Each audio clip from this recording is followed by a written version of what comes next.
வாங்க என்ன டிப்ஸுங்கிறத பார்க்கலாம். இன்னைக்கு வந்து ரொம்ப நெஞ்சு சளியாக இருக்கும், ரொம்ப கஷ்டமாக இருக்கும். மருந்து எது இது பண்ணாலும் அது நிவாரணமாகாமல் இருக்கும். அதுக்கு என்ன இதுங்கிறது தான் இப்போ பார்க்க போகிறோம்.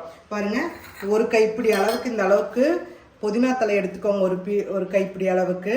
அப்புறம் 10 மிளகு, இது ரெண்டையும் நல்லா ஒன்றா சேர்த்து காலையில் வெறும் வயிற்றுல நல்லா மென்று மிளகும் புதினாவும் ரெண்டும் கலந்து நல்லா அந்த உமிழ்நீர் வர அளவுக்கு சுரக்கிற அளவுக்கு சாப்பிட்டோம்னா அந்த நெஞ்சு சளி ஒரு 1/4 மணி நேரத்திலே குணமாயிரும். ரெண்டாவது இரும்பலை கட்டுப்படுத்தும். இந்த மாதிரி நுரையீரலில் வந்து ரொம்ப சளி கட்டிருக்கும், அதுவும் நிவாரணம் பண்ணுற சக்தி இந்த புதினாக்கும் மிளகுக்கு இருக்குது. நீங்களும் ட்ரை பண்ணி பாருங்கள், இது நல்ல பெனிஃபிட் இருக்குது.